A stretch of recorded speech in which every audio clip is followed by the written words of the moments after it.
Bonjour, bienvenue pour ce direct. On va continuer à parler des Arcturiens dans le cadre de la formation des Stargates des étoiles, la porte des étoiles.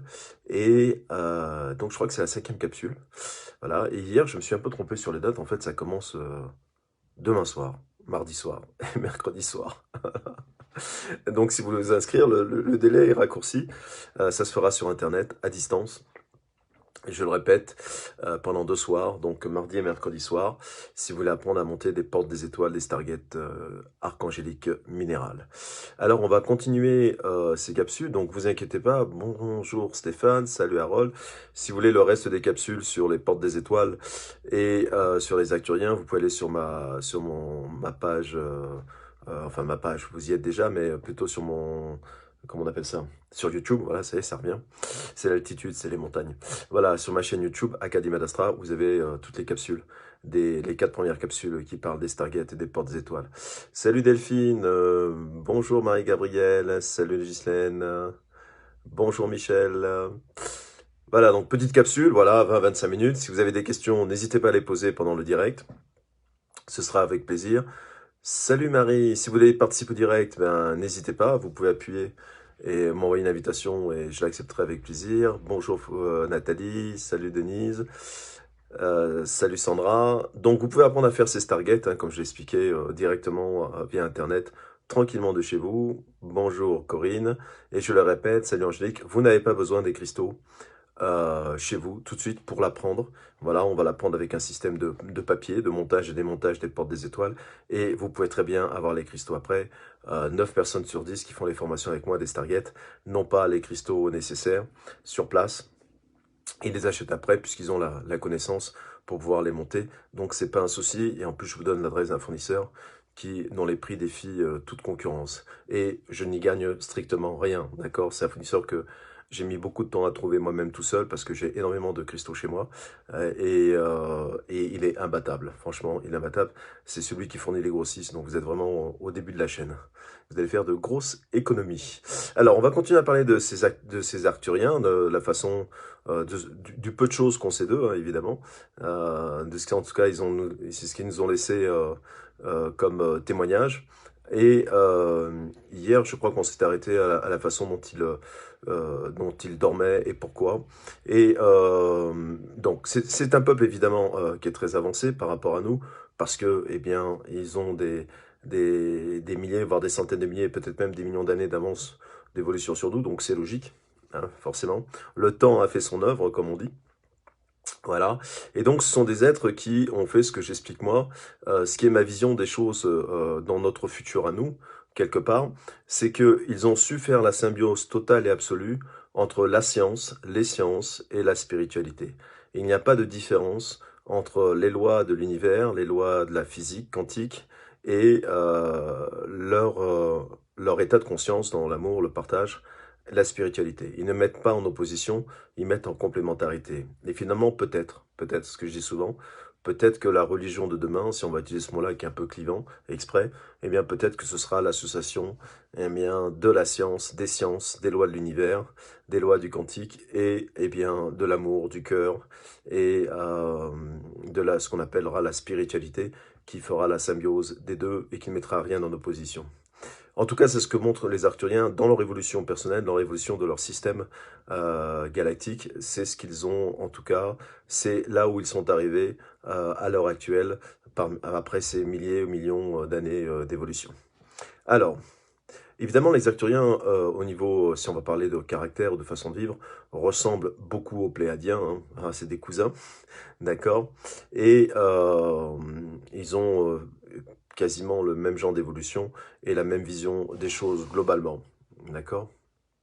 Et donc, si vous voulez, c'est que non seulement on les appelle les médecins des étoiles, donc ils ont une connaissance de la médecine qui est hyper importante, et c'est d'ailleurs eux qui nous ont apporté la chirurgie vibratoire de lumière, entre autres les techniques de chirurgie vibratoire de lumière, et si vous voulez, en plus ils ont développé un sens spirituel très profond d'amour sous le célèbre mot, difficile à comprendre parfois et à vivre, qui est là, ce qu'on appelle l'amour universel.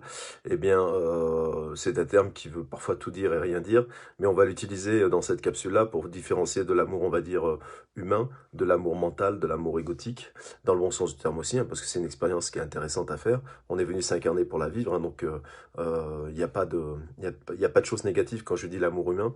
Au contraire, l'amour humain peut être très très beau et magnifique d'ailleurs. On en a des preuves tous les jours. C'est qu'on s'attarde trop sur ce qui ne va pas et on s'attarde pas assez sur ce qui va bien. Mais dans nos relations humaines. Et si vous voulez, puisque on parle même, vous voyez, c'est intéressant, on est dans des périodes de fête où le mot fraternité résonne énormément dans ces derniers temps, d'ici la fin de cette année, avec les traditions chez les catholiques, hein, de Noël. Donc, s'il y a bien un mot qui résonne en ce moment, c'est le mot fraternité. Donc, si vous voulez, les Arcturiens, eh bien, entre guillemets, ont dépassé le stade de la fraternité, puisqu'ils sont à un niveau bien plus élevé dans cette quête de cet amour universel. Et évidemment, cette énergie-là, vous allez la ressentir dans les Stargates, les portes des étoiles, parce que si je vous explique ce qu'ils vivent et comment ils sont, c'est pour vous faire comprendre que, eh bien, si vous apprenez à faire des portes des étoiles, pour vous, d'abord, c'est intéressant, pour vous y mettre vous, et puis après pour les autres, eh bien, l'énergie vibratoire de ces portes des étoiles est vraiment teintée, eh bien, de la façon de vivre, de la façon de penser de ces êtres intergalactiques qu'on appelle les Arcturiens. Alors, je vais vous donner des chiffres, comme tous les chiffres. Ils vont peut-être vous paraître vrais, peut-être vous paraître faux, peut-être que vous avez d'autres chiffres. Ça n'a pas d'importance. Si je donne un chiffre, c'est pour avoir un référentiel. Et après, qu'il soit plus ou moins celui-là ou plus ou moins un autre, selon les traditions, selon les messages qu'on a reçus d'eux, c'est pas grave. D'accord? C'est juste pour donner un référentiel par rapport à nous, une différence. Voilà. Donc, on estime que leur durée de vie moyenne se situe entre 350 et 400 ans. C'est un chiffre. Ce chiffre, il est là pour dire quoi? Eh bien, simplement qu'ils vivent plus vieux que nous. Voilà, tout simplement. Et s'ils vivent plus vieux que nous, eh bien, c'est parce qu'ils ont les techniques, la science, la médecine qui va avec, et sûrement, évidemment, et même clairement, la gestion de l'énergie, leur énergie spirituelle, leur énergie des champs auriques, eh bien, qu'ils aient fait différemment de la nôtre. Il y a une conscience qui est différente, ce qui fait que, évidemment, ils retardent l'inéluctable. Mais ça veut dire aussi qu'ils sont mortels, voilà, que même chez eux, l'immortalité n'existe pas. Ils ont juste rallongé le temps, ce qu'on fait nous, hein, parce que, si vous voyez, bon, ben, on a les moyennes par rapport aux Grecs, par rapport aux Égyptiens, par rapport aux Romains, par rapport au Moyen-Âge, bon, ben, on a gagné plusieurs dizaines d'années de vie en moyenne.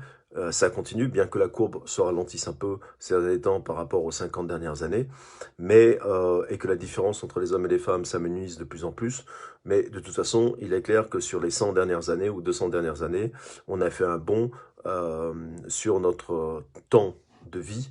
Et ça veut dire quoi? Ça veut dire on l'a fait parce que grâce à la médecine, grâce aux évolutions technologiques qui ont pu eh bien, nous permettre de vivre mieux, plus longtemps, et d'être moins sollicités par la mort, par de nombreuses maladies. On est en plein dedans encore aujourd'hui, n'est-ce pas? Nous n'allons pas ouvrir ce chapitre-là. Nous allons rester sur les Arcturiens. Donc, ils ont évidemment en plus une nature spirituelle, donc on a dit, qui est assez évoluée. Alors, dans le mot sens évolué, ce mot-là, évidemment, j'utilise aussi avec parcimonie, mais clairement, c'est aussi un référentiel. Alors, ils ont très très peu... Alors, certains disent qu'il n'y a aucune maladie sur leur planète. On va dire qu'il y en a très peu. On va rester dans le sobre. Voilà. Disons que les maladies que nous, on connaît, dans lesquelles on n'a pas encore eh bien, trouvé la parade, eux l'ont trouvé depuis très longtemps. Alors, ils en ont d'autres, hein, des maladies peut-être qui leur ressemblent, puisque finalement, nos maladies nous ressemblent quelque part.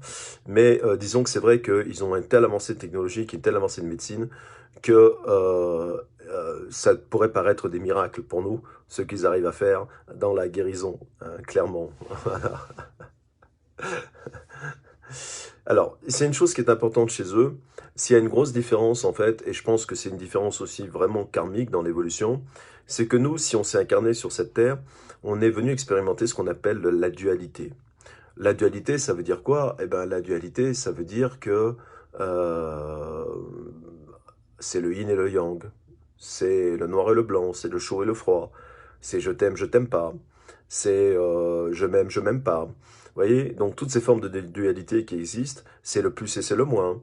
Et nous, on est vraiment venu expérimenter ça. C'est-à-dire qu'on est venu expérimenter quel être nous étions dans ce monde où il y a le tout et son contraire. La dualité, finalement, c'est ça. Et on est quelquefois, parfois nous-mêmes, même souvent, le tout et son contraire. Et on peut même se juger du tout et de son contraire. Donc eux, ils ont vraiment transcendé ce stade-là. C'est-à-dire que la dualité n'existe plus chez eux. C'est une norme de leur incarnation karmique qui n'a plus lieu d'être. C'est une loi karmique qui n'a plus lieu d'être chez eux dans leur évolution. Ils ont transcendé cette dualité. Quand je disais tout à l'heure qu'ils vivaient un peu plus longtemps que nous, eh bien, c'est parce que ils ont aussi une notion du temps qui est différente de la nôtre, et leur évolution spirituelle a permis de transcender cette notion de l'espace et du temps, de l'espace-temps. Donc, ils arrivent très bien à modifier cette courbure-là. Et si vous voulez, d'ailleurs, dans les Stargates, on dit souvent que, en tout cas, ça fait toujours plaisir à croire et c'est très intéressant. On dit que dans les Stargates, les portes des étoiles, le temps humain s'arrête. Voilà. C'est-à-dire que vous êtes dans un autre espace-temps qui est beaucoup plus lent. Donc, on estime que quand vous vous mettez dans une porte des étoiles, quand vous vous mettez dans une Stargate, eh bien, vous vieillissez beaucoup moins vite. L'énergie de la Stargate, de la porte des étoiles, est tellement intense et dense, eh bien, que vos cellules, eh bien, vieillissent moins. Le temps humain, eh bien, n'est plus compté de la même façon dans la Stargate. Donc, donc c'est intéressant de se dire quelque part que quand vous vous mettez dans une Stargate, eh bien finalement vous vous faites une petite cure de jouvence, et puis en plus des soins intracellulaires que vous recevez, eh bien la notion du temps n'est pas la même, voilà, que sur le plan terrestre. Sympa. Une raison de plus, vous voyez, pour se mettre dans une Stargate finalement quelque part. Ok. Donc ils ont transcendé cette dualité qui fait que finalement, eh bien, nous expérimentons le mental, l'ego, qui est le maître d'œuvre de la dualité. Hein. Peut-être que sans ego, on n'aurait même pas la notion de ce qu'est la dualité. Vous voyez, et ça c'est intéressant. Donc ça veut dire que les Arcturiens, en tout cas, s'ils ont un ego, je ne sais pas, ils nous l'ont pas dit, mais de toute façon, soit cet ego a une fonction minimaliste, hyper minimaliste par rapport à la gestion de l'amour et de la fréquence énergétique, ou soit il est quasiment éteint parce qu'il n'a plus lieu d'être. Et vous savez, il y a une chose qui est très claire dans la nature, et il faut vraiment se rappeler de ça, c'est que ce qui ne sert plus disparaît. N'oubliez jamais une chose, dans la nature, ce qui ne sert plus disparaît. Tout a une fonction, et si cette fonction n'a plus lieu d'être, eh bien la race, qu'elle soit minérale, qu'elle soit végétale, qu'elle soit animale, qu'elle soit humaine, qui avait cette fonction-là, si elle n'a plus de fonction pour l'évolution de la vie, eh bien, elle va disparaître d'elle-même. Et ou sa disparition va être accélérée. Donc c'est assez intéressant, vous voyez. Et vous le vivez, en plus, je vais vous dire une chose, vous le vivez, vous, déjà étant bébé. Vous voyez, ça c'est super intéressant. Parce que vous voyez vos 5 doigts là que vous avez là. Quand vous étiez petit, la main c'était une moufle. Et puis d'un seul coup, il y a 5 doigts qui sont apparus, qui vont changer toute votre destinée. La moufle, elle est restée, elle disparaît. Parce qu'avec la moufle, si vous mettez une moufle dans vos mains, vous fabriquez pas grand-chose avec. D'accord? Donc ce génie de la main, cette appréhension, eh bien, pour que vous soyez au-dessus de la chaîne alimentaire, et pour que vous soyez au-dessus de l'évolution, eh bien, ça veut dire quoi? Eh bien, ça veut dire que vos 5 doigts ont une importance extrême. Et qu'est-ce qu'a fait la nature pour faire que vous ayez 5 doigts? Eh bien, elle a simplement tué, programmé, quand vous êtes dans le ventre de votre maman, eh bien, votre corps, votre ADN programme la mort de certaines cellules pour former les doigts. Et vos 5 doigts ne naissent que de la disparition d'autres cellules. C'est génial. C'est-à-dire que le corps a programmé la mort de toutes les cellules qui faisaient la moufle pour sculpter des doigts. Elle les a tués. Elle les a fait disparaître. Parce que la moufle n'a pas de fonction chez nous. Les 5 doigts ont une fonction.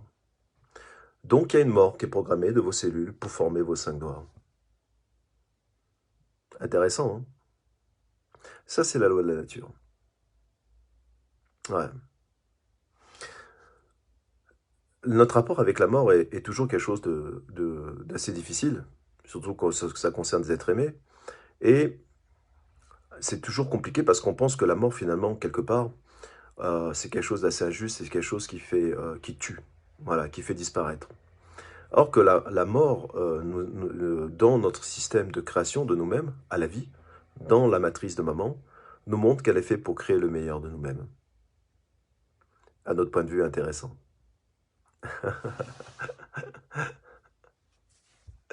Donc, comment ça se passe un peu chez les acturiens? Voilà.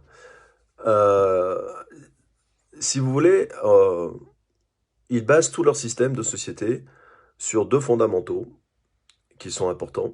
Parce que quand on parle d'amour universel, eh bien, finalement, ça veut dire quoi? Eh bien, chez eux, on va parler en termes humains, parce que c'est difficile d'expliquer une civilisation qui a des centaines de milliers, voire de millions d'années d'avance sur vous, de l'expliquer avec des mots humains.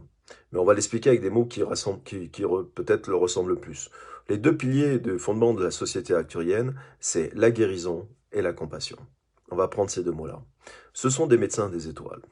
Et donc ça veut dire que leur Graal, c'est de guérir. C'est d'innover dans la technique et la technologie pour guérir les gens. Donc ils traversent les galaxies et ils apportent des techniques de guérison au peuple, selon des critères qui sont les leurs, hein, on ne sait pas ça, mais d'en faire se peut, c'est qu'un jour ces Arthuriens, je le répète, ont croisé eh bien, les temps de l'Atlantide dans notre univers, et ont laissé, pour permettre aux Atlantes de guérir, eh bien, deux notions hyper importantes, les lits de cristaux, les Stargates, et la chirurgie vibratoire de lumière, et l'utilisation des pierres de cristal de roche pour les soins.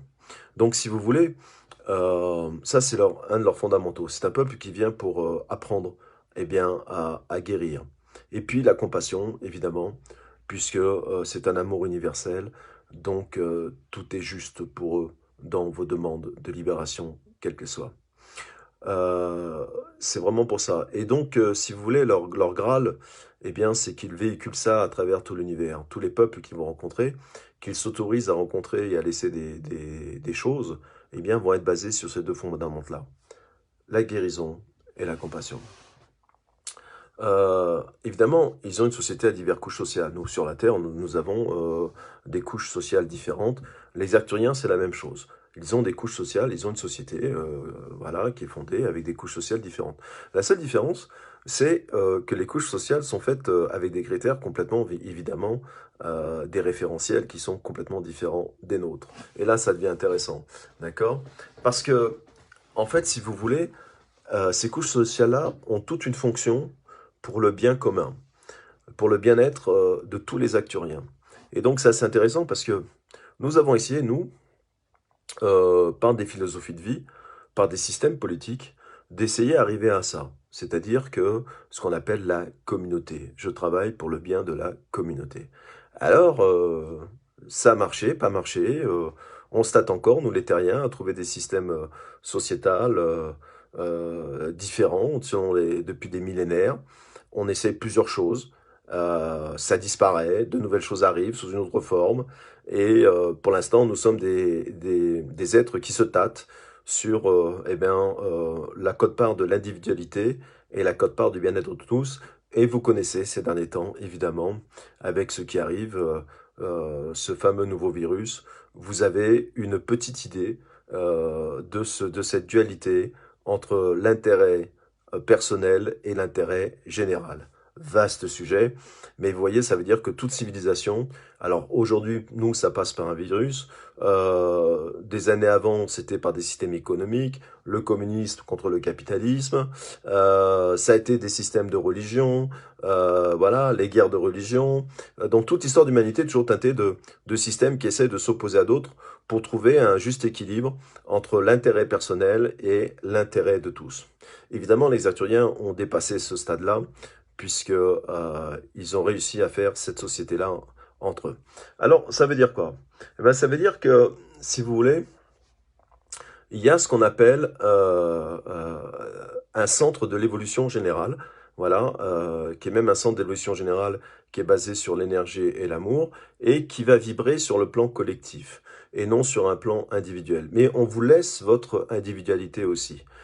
C'est juste un bon équilibre entre ce que vous êtes et ce que vous pouvez apporter à l'ensemble de cette conscience. Donc ça veut dire quoi? Ça veut dire simplement que personne n'est rejeté, personne n'est marginalisé, personne n'est séparé, personne n'est victime de ce qu'on pourrait appeler une certaine forme de ségrégation, comme ça peut être le cas sur notre planète, et que finalement, si vous voulez, ce plan collectif, cette conscience collective, elle tire le meilleur de chaque individualité. C'est-à-dire qu'elle reconnaît l'individualité de chaque personne, elle va reconnaître le talent de chaque personne, et elle va laisser la possibilité au potentiel de chaque personne de faire quelque chose pour le bien-être de la communauté. Donc ça veut dire que ça c'est un point important parce que je pense que c'est une grande blessure de l'enfance que tout le monde vit sur notre terre, c'est la reconnaissance. À quel niveau vous avez été reconnu dans votre clan, dans votre tribu, qui sont vos, par exemple vos parents ou votre famille? À quel degré on vous a reconnu comme vous étiez et qu'on n'a pas essayé de vous formater comme on aimerait que vous soyez. Là est toute la différence. Vous voyez? Voilà, c'est les Arcturiens, les bébés Arcturiens sont déjà reconnus pour ce qu'ils sont et sont reconnus pour leurs différences. Et de cette différence-là, eh bien, ils en font une référence commune, sociale, pour l'ensemble du peuple arcturien. On a encore du boulot. À ce niveau-là. On y arrive, on va y aller tout doucement. On va y arriver tout doucement, n'est-ce pas? Donc, toutes les notions que vous connaissez, de vous avoir senti incompris, rejeté, pas légitimé, prisonnier dans votre famille ou dans votre clan, ayant de la compassion. Vos parents n'étaient pas des Arcturiens. Ceci peut expliquer cela. D'accord? Voilà, nous sommes des bébés dans l'évolution. Ok? Et on fait comme on peut, avec ce qu'on a. Ok? Alors, ça veut dire quoi? En fait, si vous voulez, les Arcturiens ne luttent plus pour leur survie. C'est une notion qui est dépassée dans la société arcturienne. Et ça, c'est une grande différence. Nous luttons pour la survie. Nous avons encore un cerveau reptilien qui est très important parce que, évidemment, dans notre évolution, comme nous sommes des bébés, eh bien, nous avons surentraîné ce cerveau à la survie.